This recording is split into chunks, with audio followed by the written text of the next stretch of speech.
I'd just like to thank Dr. Ponce and your class for being here. This is a super exciting thing for us to be able to connect seasoned professionals with students. So welcome everyone, and thank you for coming.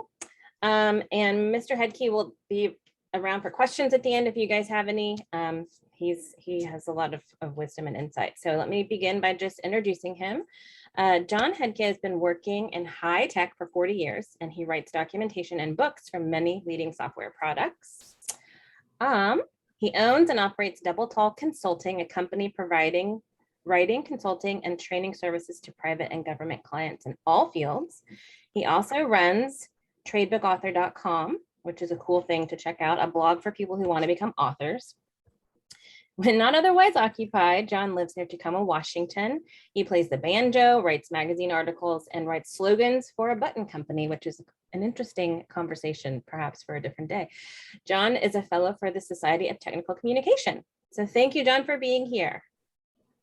You're welcome. All right, we are, oops, I need to get the focus on this. There we go. This is what I would have liked to know when I was starting out.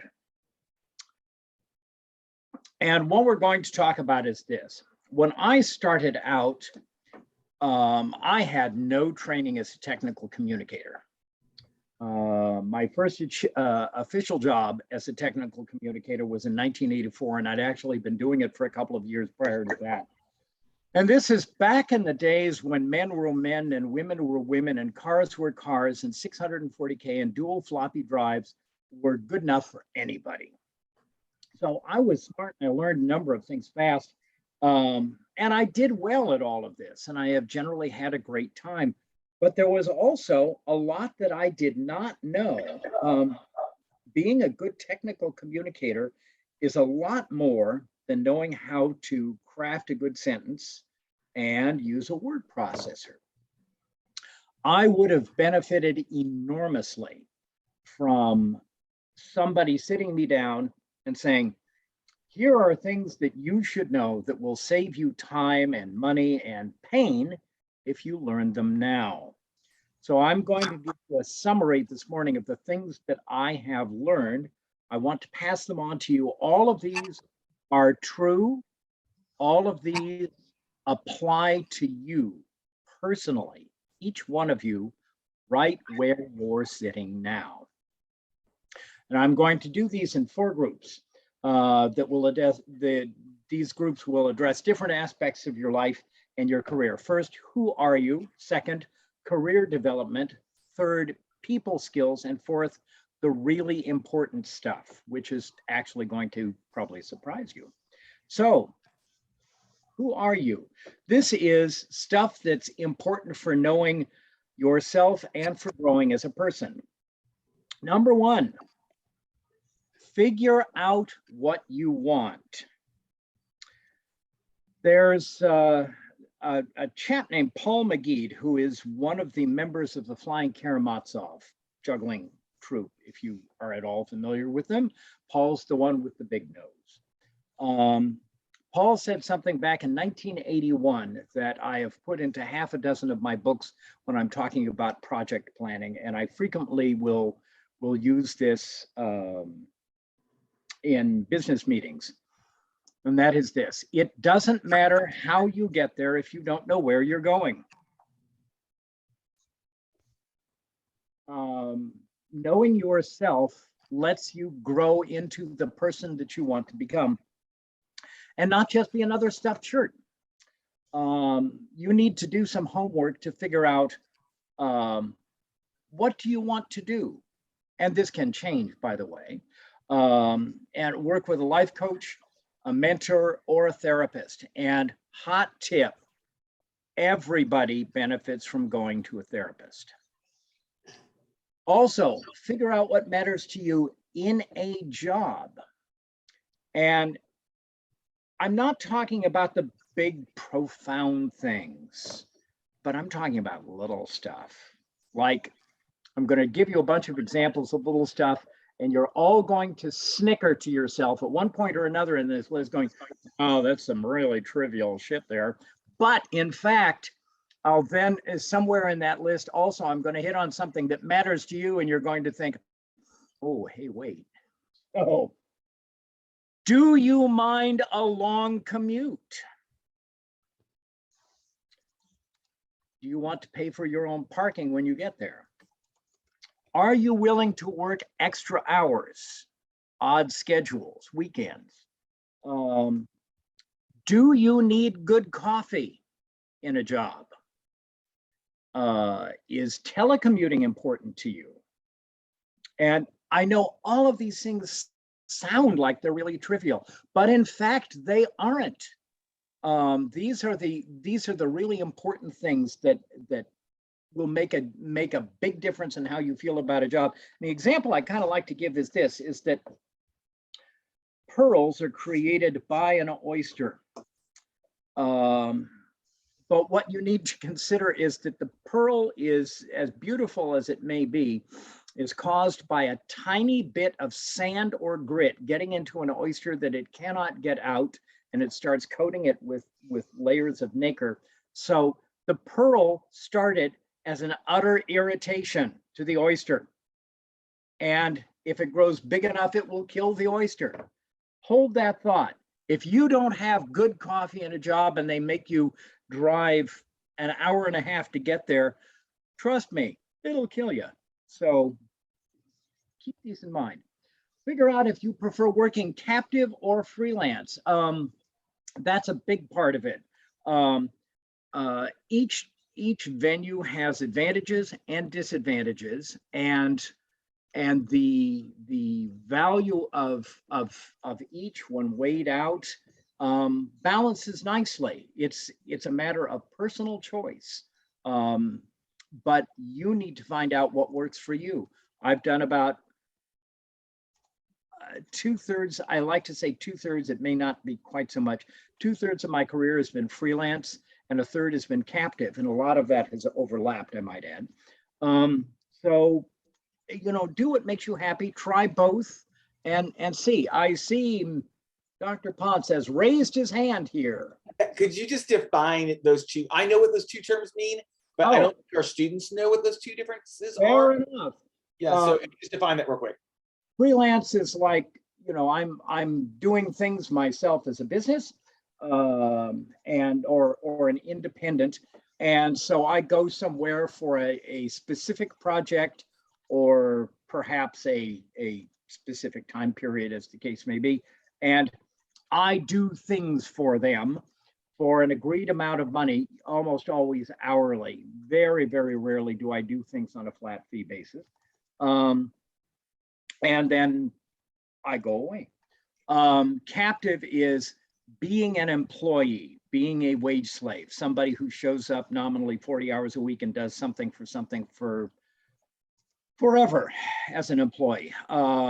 Being a freelancer means that I have lots of freedom and usually more money coming in on the surface. Being a captive means that I have a certain amount of benefits. And I was going to say security, but that's a lie. There is no security in a job. You know, 47 out of 50 states in the US are right to work states, which means that you can literally walk into work and have your boss say, I don't like the look of your nose, you're fired. So there is no job security to speak of, but there are benefits and other advantages of being engaged with a company long-term. I'd say perhaps that one of the bigger differences is that as a captive, the company itself is going to give me a paycheck directly, and as a contractor, I will probably get my paycheck through an agency or third-party company of some kind, and that's about the biggest difference. Let's see. Next, it's 8 a.m. here in gray, damp, foggy, 40-degree Washington. I happen to like that picture, but it's worth noting that I, who am much more a night person, have had just shy of a quart of coffee, and I'm still not quite awake. Second, if you like something, do it. The old one about do what you love and the money will follow. This tends to be true.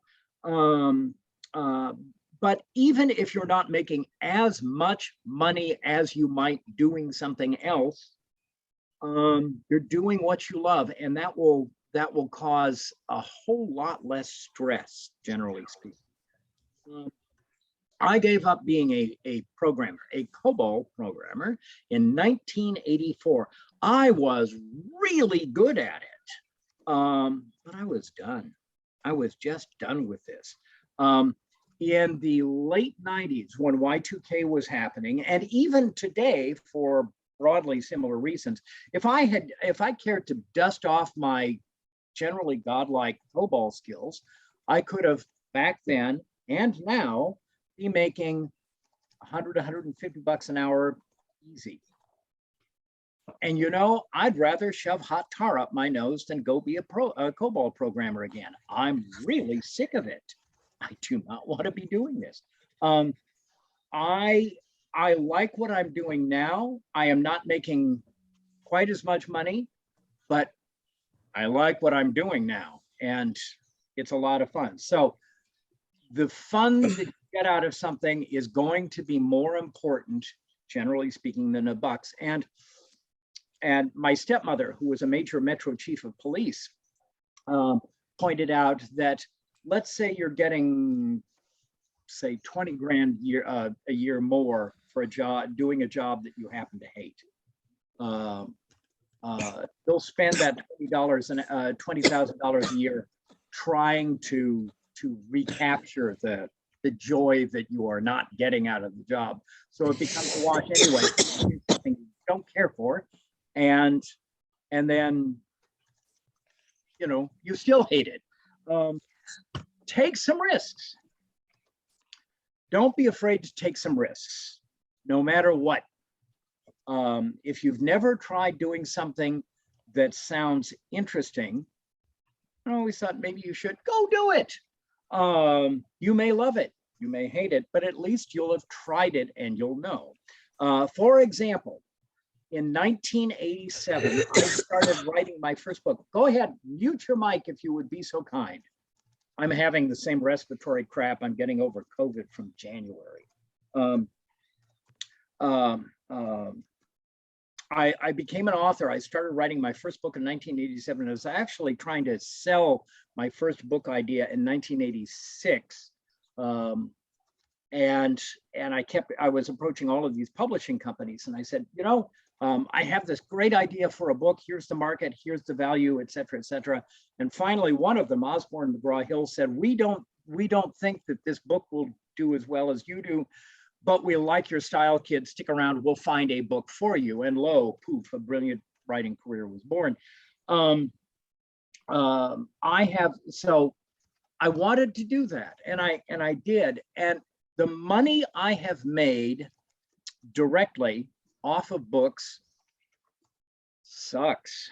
I have written 27 books, and you know, I published the first. It actually hit the shelves in 1988, and that was, it's like 34, 35 years ago, writing books, because I spent much of 1987 writing this thing. And the amount of money that I've actually made directly, I emphasize directly, off of these books, I would have made more money if I'd worked at McDonald's for half that time, and the other half lounged around on the internet. The amount of money directly, as it happens, is not paid off, but indirectly, that's another story. My best example of that is this. About 11 years ago now, I was interviewing for a job in Portland, Oregon, for a mortgage processing company, large one, and they needed somebody to write disaster failover and failback procedures. You know, what happens if things go bad? What, you know, how do you get the information on the servers off to the failover site? And then once you've done that and you've cleaned things up, how do you get them all back? And so forth. This is complex and important stuff. And so I was waving my brilliant and dazzling resume around at them. And then in the interview, I said, and I know so much about disaster recovery that a year ago at the time, I wrote this, book number 26. And then I said to them, to the two people interviewing me, I said, I realize that you won't have a chance to appreciate my writing just in the scope of the interview. So I will give you each a copy of this. Open it up. How would you like this autographed? This kind of game is an incredible closer on an interview. And I got the job. And so as a result, while I only made directly off sales of the book, $3 grand. $3 whole grand. Gee, 7.5 months work. Wowie zowie. You know, it's kind of like, gosh, I think I'll go wet myself. I'm so excited. But as an indirect result of having this book and being able to show it, I made $175,000. And that's not chopped chicken liver, I'll tell you. Furthermore, I might add, that job and the experience I got from it got me the job I'm at now. I know it says double tall consulting and so forth, and that's true. That's still my company. But I'm just about to have my 5th anniversary working for the world's 22nd largest company, and I'm in charge of the compliance and regulatory documentation for an entire division. And for this job, which I got in no small part because of that book and that experience, for this job, I'm making $150,000 a year with 4 weeks of vacation and benefits you can't touch anywhere. So this all came out of, I did this because I wanted to take a risk. I wanted to do something. I knew I wasn't going to be making any money while I wrote the book, but I did and got it out there. And if you like the idea, by the way, of writing books, go look at tradebookauthor.com, go to the very bottom, the first entry, which is June 2011, I think it is, and then kind of read your way up. Yes, the navigation on this really sucks. And you will learn a great deal about writing nonfiction books and some about writing fiction books as you go through. And you can always ping me and ask me questions.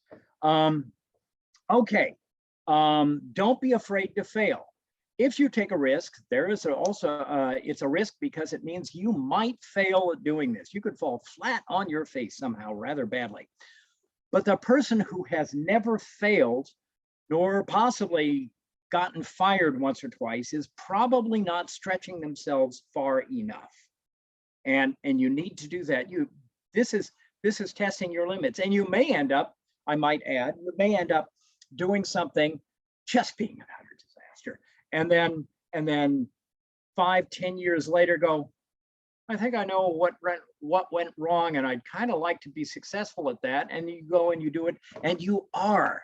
You know, there are a few things I've done in my career that are kind of like that. All right, so much pontification about who you are. Let's talk about career development. And I can hear all of you perking up about this. This is things that are important for getting the most out of the job you have. First and foremost, network.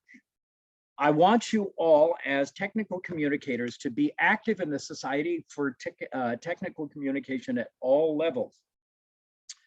The STC, this is my testimony about that. The STC has done wonders for me. I've been an STC member or participant since 1986. Yeah, I'm old. I turned 66 on Monday. So I have made lifelong friends. I have had epic times. And one of the things that I like to say is, as a result of me being a member of the STC, I have made $1 million that I would not have made otherwise, which alone should be a sales pitch for it. Currently membership, basic membership is $2.25 or something like that. And so amortized over the course of that means that I am making 100 times, yes, I've got my math mind. A little over 100 times my membership costs every year in actual revenue spread out over that time. That's not bad. All of this is from participating in the STC at the local and the society level. And so I recommend that everyone here excuse me, attend local chapter meetings, local events. I recommend also, and this kind of an important part, that you volunteer to do things. You run for local office, that you go attend the annual conference, which this year is mid-May and in Chicago. And for the first time in 5 years, I'm going to be there. I would have been there last year in Bellevue, Washington, which is actually not that far away from me, but the plague was still in town and it was not a good idea. Now I think the plague has died down enough that it will be reasonably safe, but I will be getting a second booster before going. And you might even consider running for society level office. I've done this. I've been on the STC's nominated committee twice. And I've been on the STC Associate Fellows and the Fellows Committees. I've chaired the Bylaws and Ethics Committees, and I even served on the board from 2005 to 2008 as a director. But, and I know this is right on the verge of blasphemy, join at least one other professional organization too. As cool as the STC is, it's not the only game in town. Consider joining a second organization and participate in that one too. There are half a dozen well-known organizations for technical communications of various stripes here in the US, and there are hundreds of other professional organizations for absolutely every interest you can think of. You can try Googling professional organizations or professional associations and then romp around the net for a while.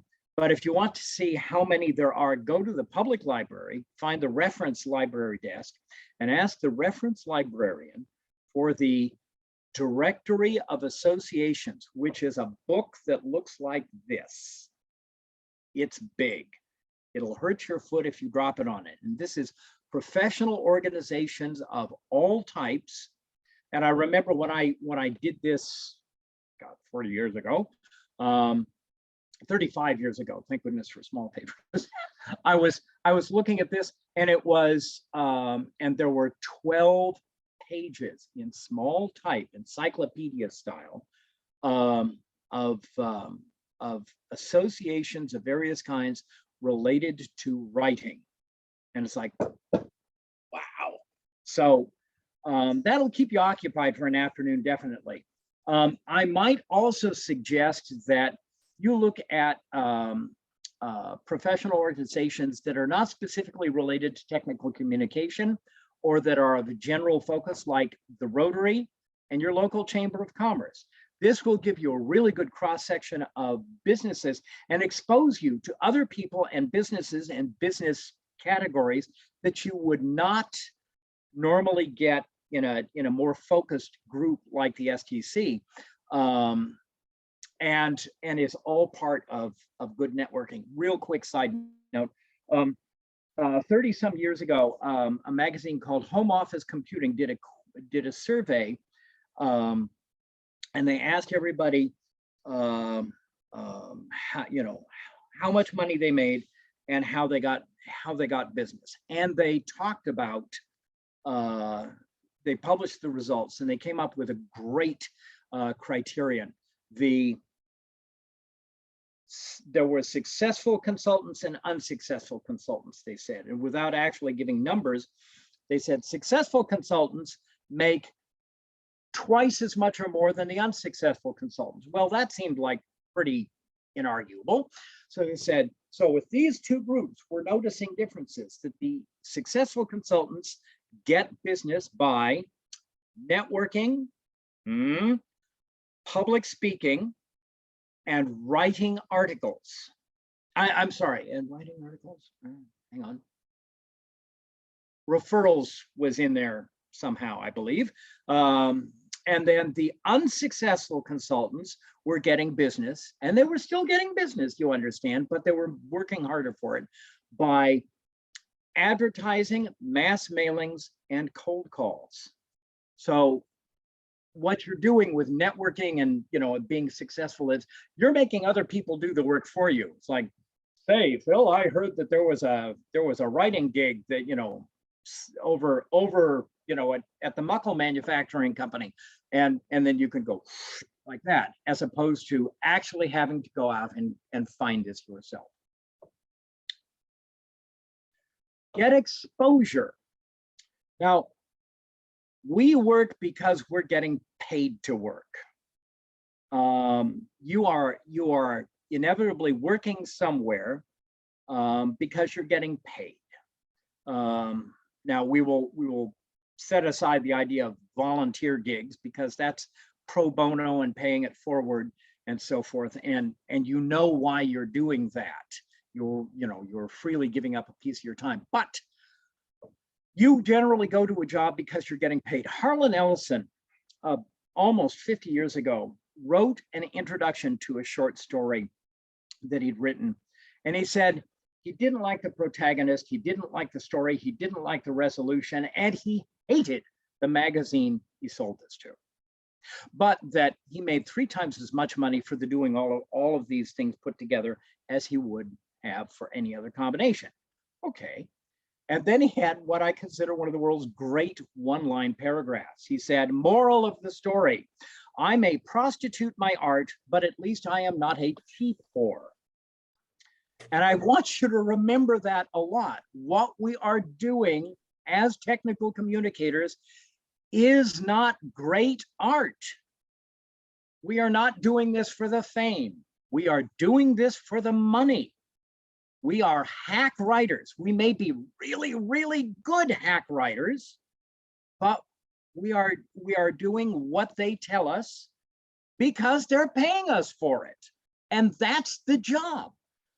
When they stop paying us for it, we go elsewhere and we do it for somebody else who will pay us for it. Now, you can enjoy your job an enormous amount. I certainly. But remember, we are doing this for the money. If they didn't pay us, there are very, very few of us who would stick around doing the job that we do just because we love, Schnickel Fritz manufacturing and we want them to be better even though they're not giving us a dime. It doesn't work like that. I know for a fact that if the company I work for stopped paying me, I would not be there. There are lots of things I can write for free. There are things I can write for money elsewhere. So gone. And I'm going to bet that you do the same. Now, on a job, if the pay is low, consider the intangibles. When someone asks you to do a job for less than the going rate, consider if you will benefit from the experience. You might, if it's your first job, you may well want to get your foot in the door, get some credit on your resume, all of that. But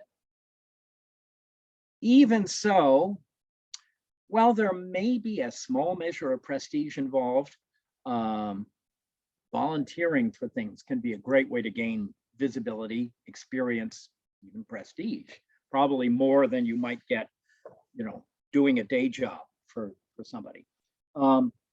As you get further along, you will also volunteer to pay back to the profession, and that's a good thing too. I love doing these things and writing articles and so forth and helping people. It's all pro bono, and it's really important to my sense of self-satisfaction to do this for people because I've gotten so much help along the way myself. But that's me. But if you sign up for a long-term assignment at a cheap rate, just because you don't have a lot of experience now, at least build in the idea of getting more money as soon as you prove yourself, like really soon, like maybe in a couple of months. And watch out if someone tries to say, well, I'll pay you 50% of whatever the going rate is because it will be good exposure for you. they're being cheap and they're hoping that you're dumb enough to go along with this. My response tends to be, and has for decades, no, people tend to die of exposure. And my favorite war story on this is that early in my career, it was 1989 at this point, I'd been officially a writer for 5 years, and I'd been working for a company as a technical publications manager. It was the first time I'd done this, and I really loved it. I still do. And I had my first annual salary review, and I got a 7% raise for my performance, which was, can't hardly argue with that. And then my boss offered me a second job as well, and that I would be the product manager for training, which means that I would maximize training, I would sell training, write training materials, and so forth, for the thrilling rate of no extra money at all.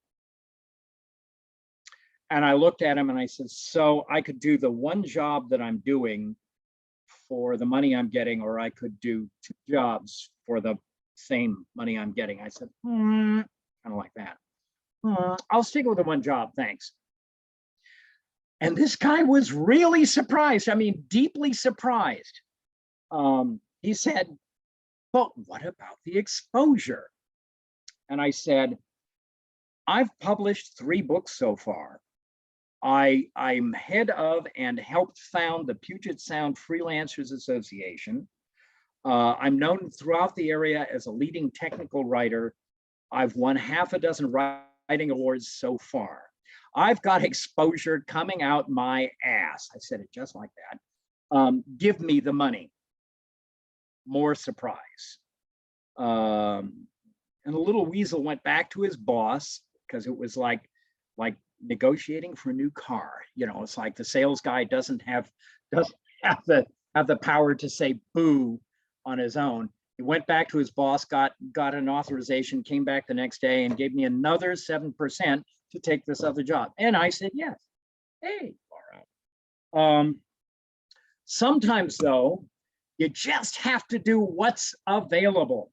And the immediate corollary is some jobs suck. Some jobs are going to be like dirty canal water. There's just nothing for it. Not every job is noble or fun or good work. Far more jobs are like being in Dilbert than being in a good place. And by the way, side note, the character of Tina, the brittle tech writer in Dilbert, first showed up about the early 90s. I'm not going to tell the whole story, but a former president of the STC actually had Tina, the real Tina, working for him. And he had paid for Scott Adams, this way back when, before Dilbert became the thing. He had Scott Adams as the guest speaker to I think it was the Region 7 conference. That was California. And he got Tina, that's not her real name. He got Tina to show up because he really wanted to help bring her out of her shell, because it's all about shell with her. And apparently one evening at the party in the president's suite, he saw Scott Adams staring at Tina, and he was clearly studying the crap out of her. And about 2 months later, Tina showed up for the first time in Dilbert. And I might add, Tina has that haircut. And so he said that, it's not public knowledge who she is, but he would say to people, they say, God, I really got to meet her, and no, because you won't hold it together. And so they're going, no, I'm cool, I can manage this. And then they would, and go, all right, fine. And then they'd see her and just frickin' lose it. And she never figured out why. So when you see Tina, the brittle tech writer, Tina is a real person. I don't know if she's still in the biz, if she's alive, whatever. This was like almost 30 years ago that he was telling me about this. But Yes. So we're real. But the problem is, getting back to the subject, the problem is you sometimes have to take an awful job because you need money, and that's what's out there. I have had more than a few awful jobs, and they're unpleasant, but they are what's available. Now, this job I have, as I say, I will be here 5 years as of April 3rd. I love this to bits. Not only do they pay me a lot of money, but they treat me real well. They value me, and the company is really, really good. When they say employees are our most important assets, you know, you hear that from just about everybody, and then they don't bother backing it up. This company backs it up all the time in ways you never would have thought. January, we all got an email saying, oh, yes, we'll, you know, having our employees, and all of us are working at home right now. 2 years ago, the company said, this is serious. So we're turning off everybody's access badge in North America. You can't get into the office. You're working at home. You know, we've all got computers and all sorts of support, things like that. In January, they sent out emails saying, we want to make sure you stay healthy. So we are funding 8 COVID at-home tests per employee independent. And they said, so if you've got 4 people in the family, you'll get 32 at-home tests on us. But I left an important clause on that sentence out. You'll get 32 at-home tests for your family of 4 on us per month. That's the kind of care we get out of them. I love this job. You should be professional when you're working anywhere, but feel free to keep looking. Always keep your ears open for something better. And freelancers in particular, take note. When you are working as a freelancer, nobody ever hires you because they're having a nice day and they want to share it. You're there to solve a problem, sometimes a particularly messy problem. And very, very frequently, the problem that you are dealing with is not the real problem. There is something underlying that is even worse. So grit your teeth, keep your perspective, be professional. Remember, the client is not hiring you to be their therapist, and they probably won't want you to suggest anything, even if, excuse me, even if they did need something. You're hired to do a job with a specific scope, and a specific purpose. Do it as best you can and be ready to go elsewhere if the job really, really sucks. Hand in glove with this, always be looking for your next job, no matter what. As I say, I love this job. This is easily the best job I have ever had in my entire career. In 40 years doing technical writing, I've never had a job as good as this. Excuse me. And I intend to work here for the next 3 to 5 years, and then probably retire at that point. But things could happen. You know, it's like you should always start looking for your next job the day you start your current job. I'm not talking about, you know, being ready to leap out the door 3 days after you started, but you should keep your eyes open. You need to understand the basics of technical communication, have a good grounding in the fundamentals, but after that, you can branch out.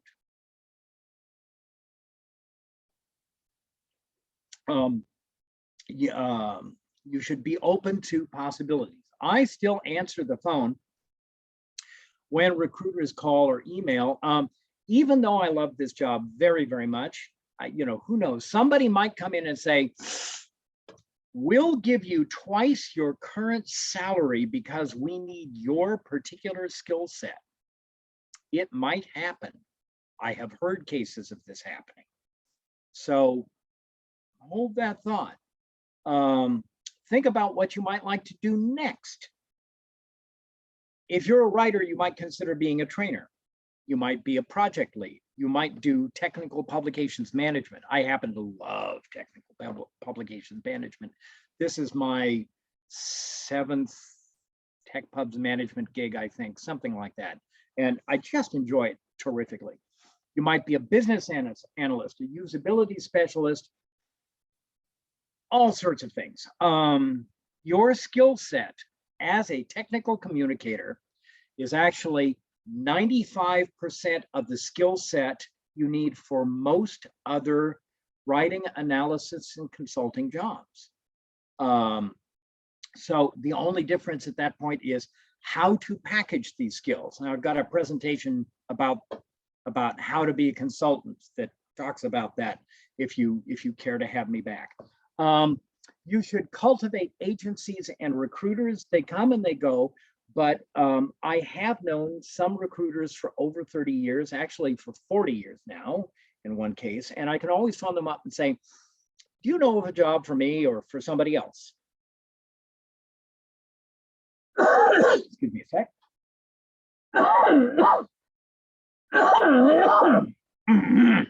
COVID. Keep a day log. This is rather like a job diary. This is really, really private. Don't even volunteer to anybody that you're doing this. Write down the things that happen and the things you do. And most importantly, write down how you're feeling about the things that happen. This is why it should be really private, because you're going, like with any diary, you're going to say, so was a real asshole here. It's like, I can't understand why, but and you may go on about the nature of their jerkiness. So when you start writing this, you'll get to the idea of how you feel.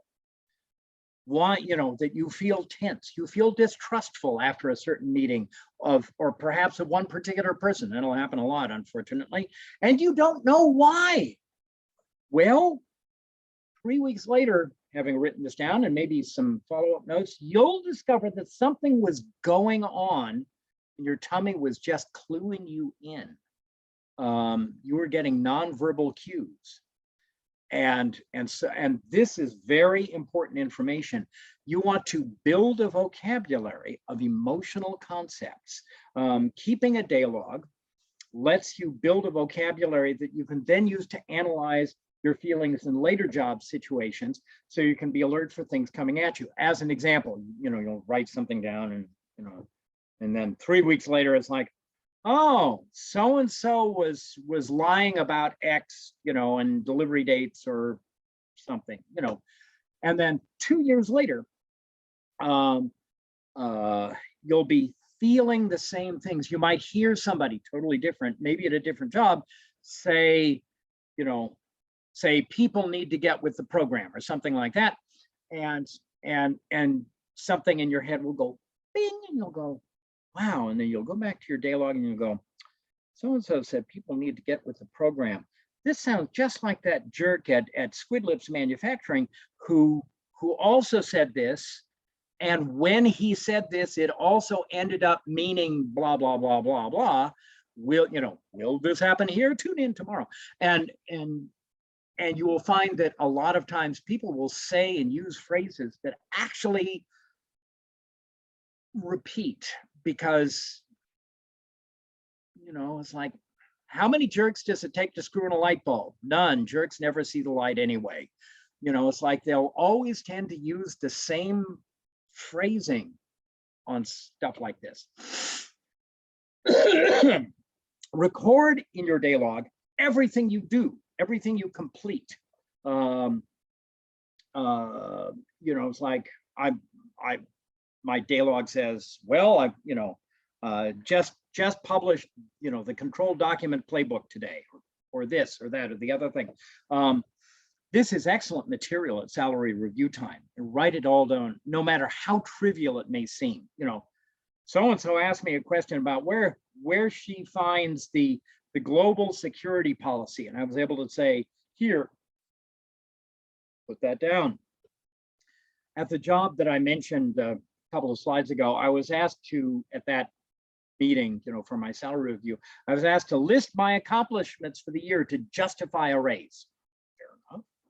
So I went to my day log and I started skimming down, and and I culled all of the accomplishments out of my day log, and I came up with 4 pages of major accomplishments and 3 more pages of minor accomplishments. And this was like kerslam. I've done this. And I have used this in other jobs to similar effect. 8, oh, wrong keyboard. Save copies of everything you do. Sorry. Whenever you create something, keep copies. And when I say copies, I mean copies. Yes, Dr. Ponce. Oh no, that was just a clapping my hands because I'm like, heck Oh, yeah. okay. That's what I'm talking about. I'm like, Right. Well, if you're doing printed documents, get 3 copies of each printed document. 1 copy is going to be for your portfolio and used for your online samples. The other 2 copies, you put each into a plastic Ziploc bag, sealed, and then you put each Ziploc bag into a black plastic garbage bag, and then you put that black plastic garbage bag into a box, and then you put that box on a high shelf somewhere. You similarly want to keep copies of everything digital too. Online help systems, articles, wikis, blah, blah, blah, blah. Burn 3, again, CDs or DVDs, and store them the same way, you know, in CD, DVD cases, and Ziploc bags, individual Ziploc bags preferably, and then in the plastic garbage bag and in that same box. You may want to consider getting archival quality CDs or DVDs for this purpose because they last a lot longer. And yes, interestingly, platters go bad. Platters can go bad in as little as 3 years. Heat will have a lot to do with that, but not exclusively. And I cannot emphasize, I mean copies, multiple copies. You want to keep multiple copies because you'll never be able to get a copy of something you did 5 years later. And a single CD could get a read error. It could get scratched. Shoot, I've had occasional cases where I was pulling a CD out of a case to put it in. I dropped it and I turned to get it and I stepped on it and went, that's yes, I'm stupid moment, but nonetheless, that's why you have multiple copies. One of my first manuals, which was an award-winning manual, I started right out of the gate, I'm so cool, and was how to use the 1984 version of that company's tax preparation software. The company put itself out of business about 1988, 89, and this is, you know, this is for tax prep software almost 40 years ago. Would you like to bet that I might have the last extant copy of that manual literally on the face of the earth? Entirely possible. Most of the stuff we create has a very limited shelf life. Figure that, you know, even the books I write, except for a very few cases, are only good for about 12 to 18 months, and then they're waste paper. So it's like, you need to, you know, you need to keep this stuff around. You are the keeper of your own destiny. You should also keep a list of your accomplishments. And for an example of this, I'd like you all to go to www.hedtke.com. That admire the wonderful picture of me from about 12 years ago, and look at the various subpages. You'll see lists of projects I've done, bibliography, magazine articles, all of this stuff. All of this is a list of my accomplishments. And you want to keep a similar list, everything that you've written and who you work for, articles you published, conferences you've attended, presentations like this one that you have done. You can use your copies of documentation that you have done And oh, and online for this, for resume filler, for cover letters, for online sample files, and for personal websites. The added material is also very helpful when you're customizing your resumes for a particular job. And here's how I do it. I have a list, you know, a personal list that's in much more detail than what you'll see on my website of everything I can remember I've done. And this has taken a good amount of beating my head to remember all of this. And so I have a list that is it's about four lines per job gig project. So it'll say, you know, name of company, my title, the tools I used, because that can be of value. And then, you know, a brief description of what I did, and then on to the next. I have 9 pages of that. I'm an old fart. So it's like, but I've done a lot. I've done an awful lot. And so this helps me keep track of it. And then I have another 8 pages or so of bibliography of books and magazine articles of various kinds. I include STC writing in there as well.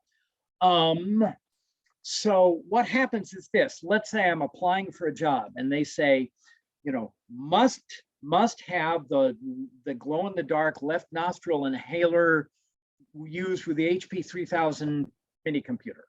And so I will then open up that big file of accomplishments and I'll search for any of the things. Now, chances are I will know just from remembering, oh, I remember that, but I'll glean anything that looks vaguely relevant, and then I'll just kind of throw it over into a new file, and I sort of start building it into one of my standard cover letters, you know, which has a tone of, you saw my resume, now here's what you do, you know, here's some more information for you to appreciate me more, you know, and then I talk about specifics related to this.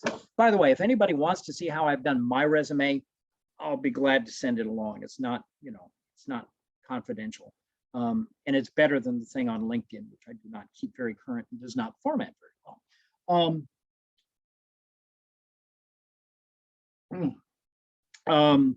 So that's kind of why you keep a list of your accomplishments. And as a side note, if you stay in the STC for 15 years, you are potentially eligible to be to receive an associate fellow award, which basically says you've been a mover and shaker and done a ton of stuff in the profession, so we're making you an associate fellow. And one of the things that they will ask you is, so what have you done for us lately? Give us a list of your accomplishments. Well, my accomplishments list was in large part born out of that effort a number of years ago. And I realized, you know, I wrote all of this down and it looked a little thin, and I started going back to my filing cabinets and I realized, dear gods, I don't have half this stuff down, you know, and so I'm like this and wrote it all down. So all of this is really good for keeping track of stuff. And if you start now, it won't be a pain. Your professor is going to love this next one. Read stuff. Smack.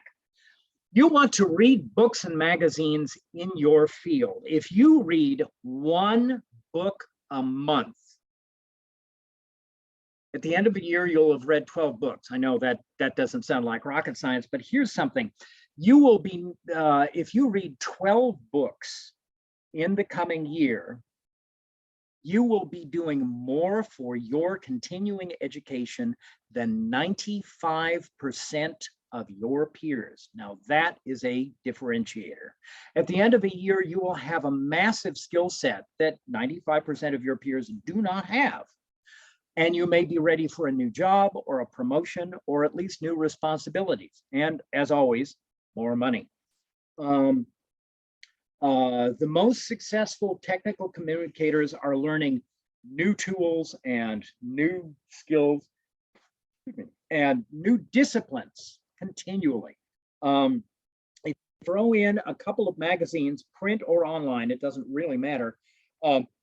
The magazines will help you stay current with existing trends and opinions, and you'll have a fairly complete picture. But you should also read things completely outside your skill set and career focus. Not only is cross-disciplinary information valuable for solving problems, you might discover something new that you want to pursue. And if you go to the aforementioned tradebookauthor.com website, somewhere in there, look in the crappy search facilities, somewhere in there you'll have there is an article about the 6 books I always recommend to everybody, and read them, learn them, live them, and then you can branch out from there. Okay, the rest of this is actually going to go quickly. People skills, these will make dealing with other people better. First, dress for success. Now, we're not a lot of us going into the office right now, but some of us still are, and even so, you get to show up on camera. I am dressing the way I want to, the way I feel most comfortable. But were I to go in and actually have to meet people substantially above me, I might well dress just a little fancier. But the rainbow suspenders I've been wearing for like 30, 40 years, and I wear them because I got no butt.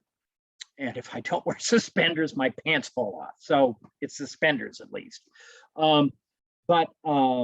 But I also have a distinct fondness for heavy starch dress shirts and ties. I still have several $1,000s of very fancy ties that I just never wear for anything. I also have a $2,000 black silk tuxedo that I might maybe be wearing at the STC conference in May for one evening, just because, damn, I look good, but dressing can actually convey a lot of extra status and more money. And at many contracts in the past, I have been deferred to as if I was an executive, simply because I'd wear starch dress shirts and fancy ties. It is all symbols. When you're working at home, it's fine to dress casually. I'm actually wearing clothes. Gee, clothing is not necessary to writing when you're by yourself, I'll have you know. But dressing up for your client or your employer kind of validates to them that you're worth whatever they're paying you, particularly if it's a casual office, ironically. If you're having a problem justifying to yourself, think of it as a game of symbols. This is neuro-linguistic programming.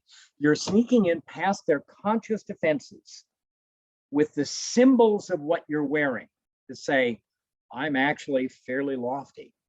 And if that seems a little esoteric, let me put it another way. The Force gives us power over the untrained mind. I need you to learn to be an extrovert. You don't have to live as an extrovert. You just have to learn to turn it on. Lots of us are introverts. This is a field that goes very well with introversion. I mean, we're down here in the office, we're like this for hours at a time, for days, even not interacting with people, being alone, just us and our 100-word-a-minute typing skills. However, as I've said before, this job is not just crafting a good sentence. This is marketing yourself and communicating with other people. And so you need to develop the ability to act like an extrovert. And this is not something that comes naturally to most introverts, I'll tell you, but you have to be able to schmooze people.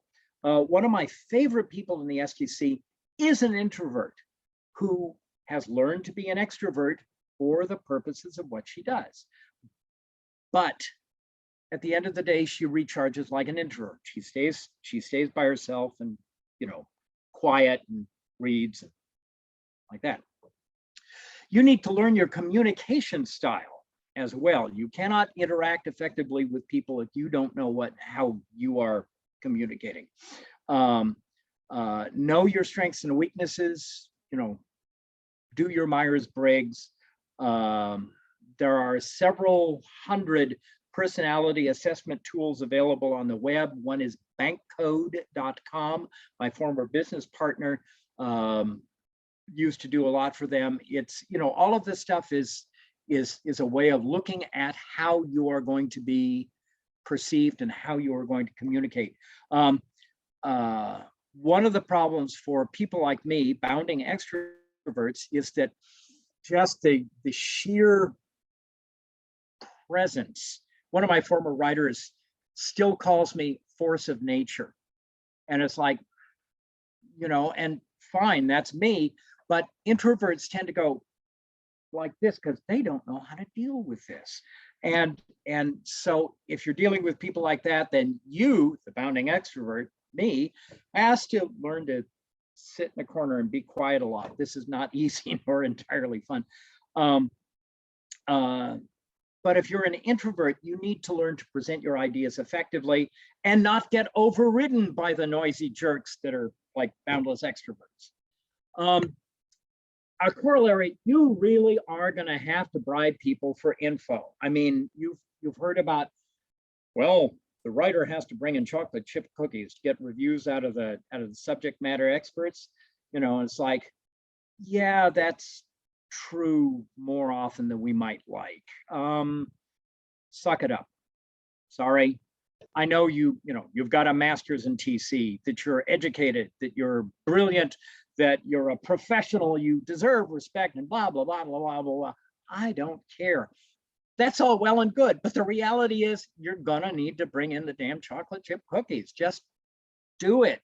It's like if you went into technical communication thinking that part of the coin you were going to be paid in was respect, you made an uninformed decision. We don't get paid in respect. It doesn't work like that. There is some respect to be had in being an author. There is some respect to be had in being a magazine writer. But respect, this is not what we're here for. We're here to write, and we're here to turn words into money. And that's that's really the big thing overwhelmingly. So you need to readjust your desires with respect to technical communication if need be, and figure out how to get the respect you desire elsewhere. Some people cheat. They are bad ones. Everybody says, well, there's two kinds of people. No, there is actually three kinds of people. There are people who play fair. There are people who don't play fair, but they don't hide it. And there are people who cheat, but they pretend to play fair, and they don't. The third class of people are really bad. They will get you to trust them, and you will then discover you're picking knives out of your back. You have to go through this a couple of times before you start developing a sense for this. And it's an important one, and forgive yourself for getting screwed over the first few times, because it's going to be like trying to hear radio the first time. You won't recognize it at first.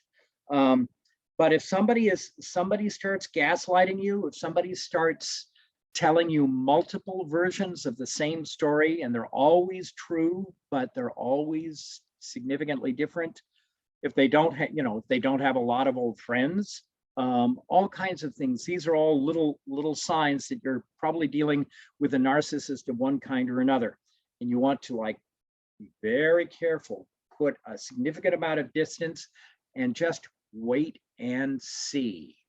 I've run into a few. One of them was on my first contracting job, and they suck. Always trust your tummy in this. If it starts feeling tight for any reason, trust it. You don't have to know why, but be aware that it's feeling tight and it's telling you something's wrong, and that's the best I can articulate it. Keep your eyes open at that point, and hold your cards close to your chest, and put a little distance between you and the people that seem to be causing it. Again, your day log will help summarize some of your feelings for all of this. And the last chunk, the really important stuff. This is the stuff that will matter to you for the rest of your life. And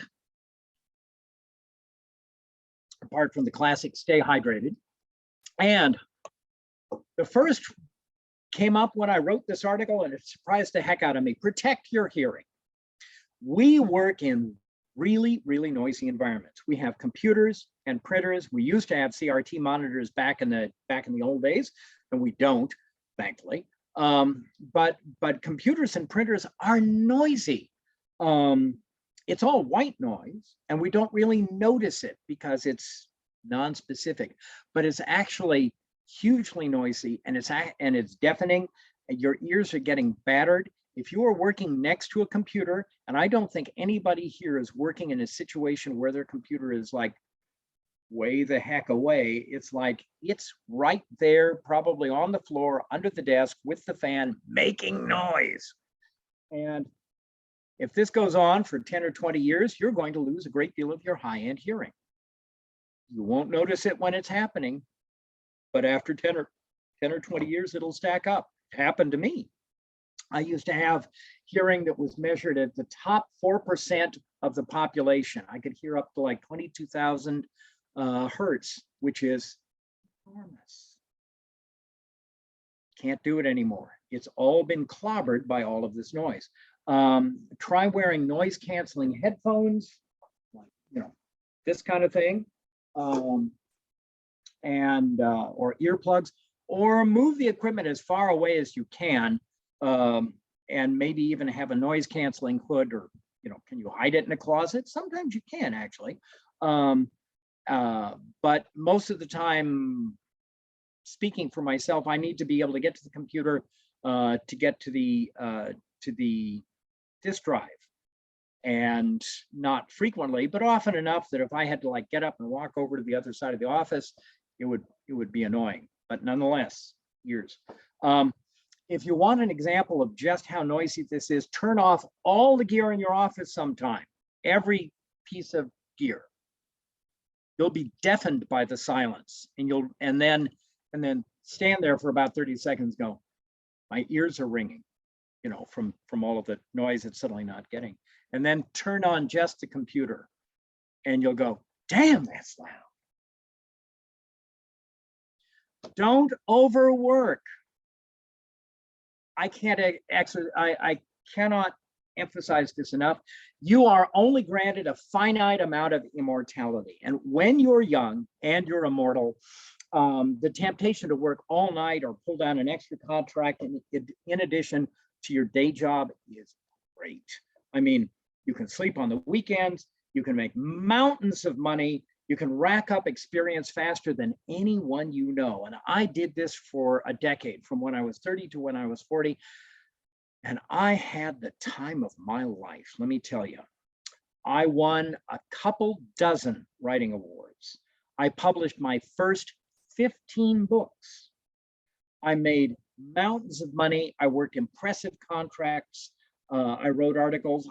For example, I wrote the installation instructions and the original online help for AOL for Windows. It's pretty cool.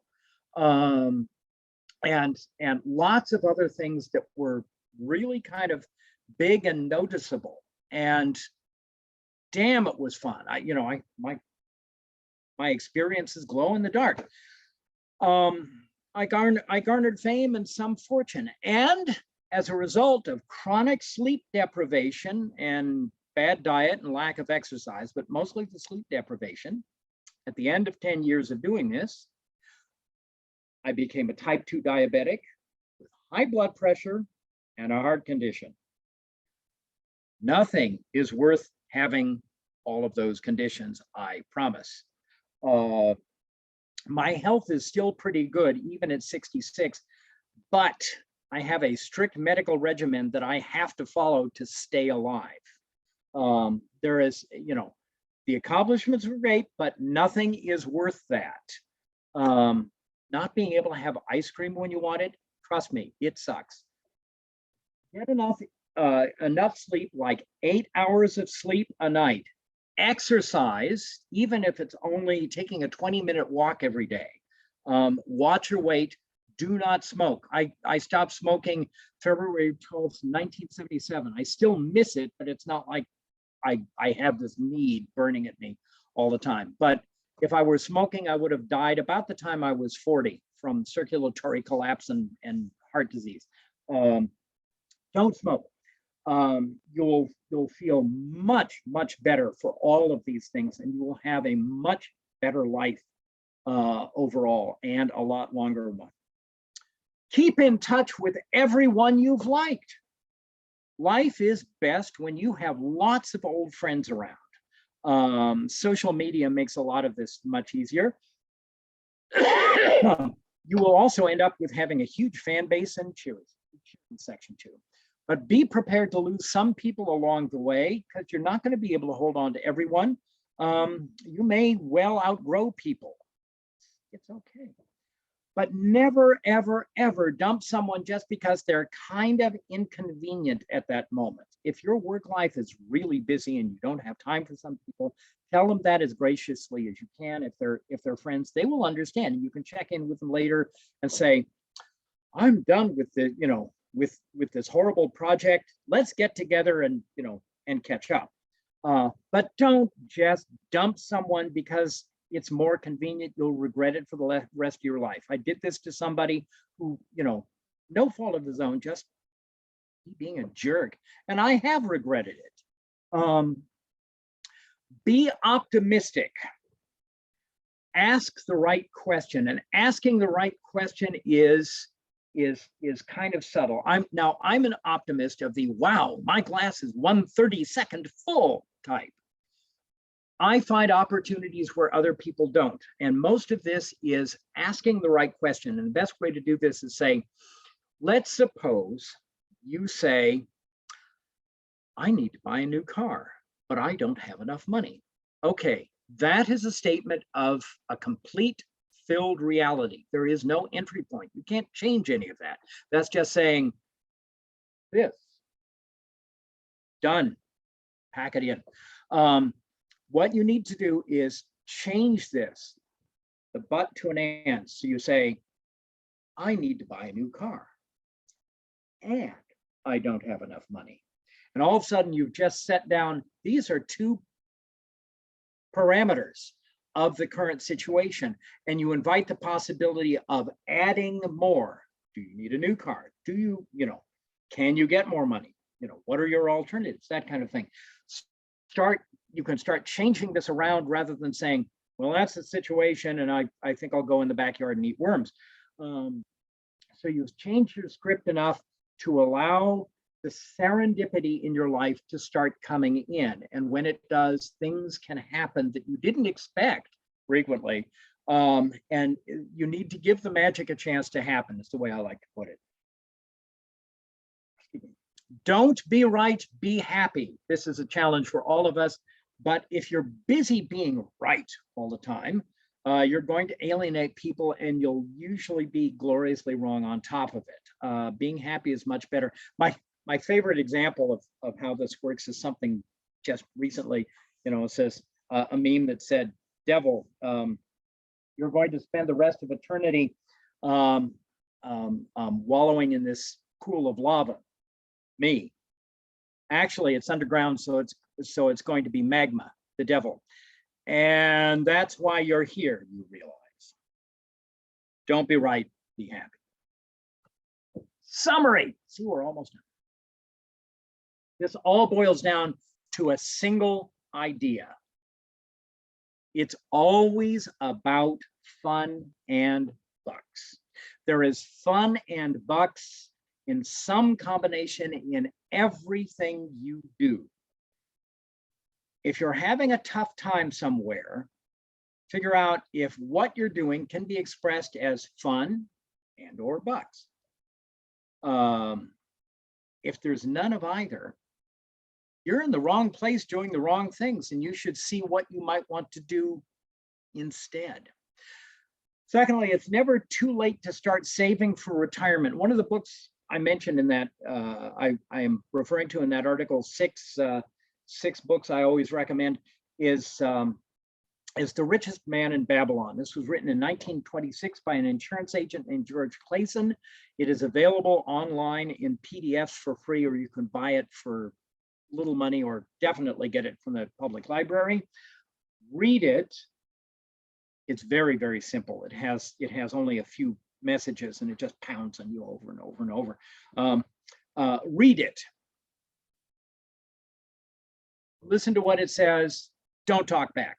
If you're reading this and you're going, no, but I think blah, or but I couldn't do this because blah, you're wrong. The book's right. Shut up. Go do it. Oops, wrong. There we go. Notes. Buy a long-term disability policy. They're not very expensive when you're young. And the reason is this: about 60% of all home foreclosures in the US are the direct result of an underinsured liability. If you're a freelancer and you leave class, go run an errand somewhere this afternoon, and somebody T-bones your car and you can't work for 6 months, you have no income stream. Now, you might recover a good chunk of this if they have insurance, but even if they do, it's going to take several years at best. You have to wait to see just how bad things are, and that alone can take months. I had a major auto accident in 93, excuse me, when somebody got cute on the freeway, made a cross freeway lane change, and cars started spinning out of control. And I plowed into somebody at about 40, 45 miles an hour, just right into her door, and I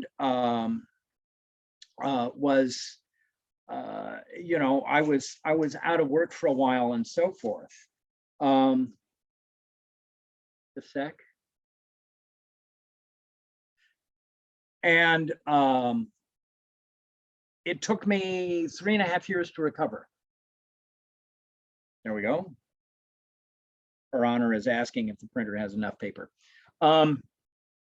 So having a disability insurance policy will help you pay bills at the time. You should also buy life insurance.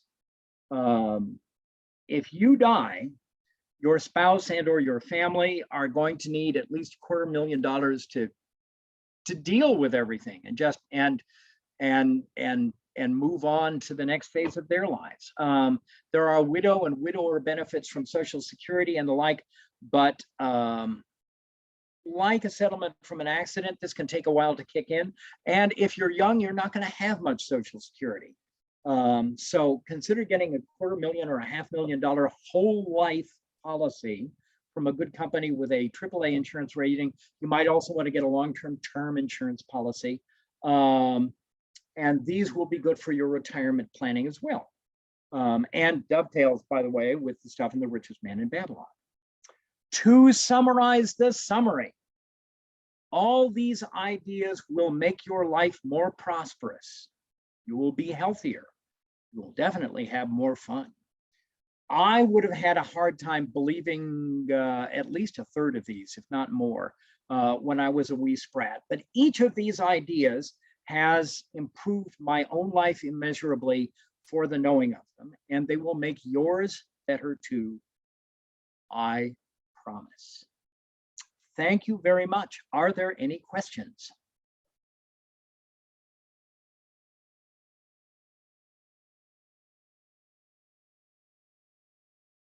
Yes, no? Dr. Ponce, fire away. I was just gonna say thank you very much. I'm sure they're all kind of overwhelmed because it's like so much information. I was like, Oh, I know. yes, Everybody's people. brain is filled. I know, and it's so funny because it's like, just the last thing you said, even about the life insurance, like it's such a small thing that so many people don't think about. But I'm like, if you're young, even if you get a 20-year term policy that can be converted into whole life later, it's like, what's it cost you, like $5 a month or something because you're like 20 years old. Exactly. Like, I, So when I many was, people, so many people I see have to have GoFundMe accounts that their family sets Yeah. up after they pass away because they can't afford to pay for the funeral. oh yeah, absolutely. And, you know, when I was young, I had a good insurance policy and I stupidly got talked into changing it. So I lost all my equity and having gotten it at 28, you know, and then I felt a need for more insurance for Maryland when I was 58. And so I got a 10-year term, which will expire in 2.5 years, damn it. And so this is going to be, this was for like 300K additional coverage. And that's costing me $3,200 a year. So, you know, where it used to be costing me, you know, $1,398. And so, yes. absolutely. So I'm gonna actually have to run off to another meeting, but thank you so much. I really appreciate it. This has been I- awesome. My pleasure. You are welcome to have me back. Oh, you know, there's a list of presentations that you can draft me for, available on the Hedtke.com website. And you know, if you're interested, or if the students are interested, yeah, be delighted. Sounds good. Thank you. Thank you very much. Thank you guys for joining. Everybody have a great day. I'm gonna stop the recording now, Mr. Hedtke. Okay.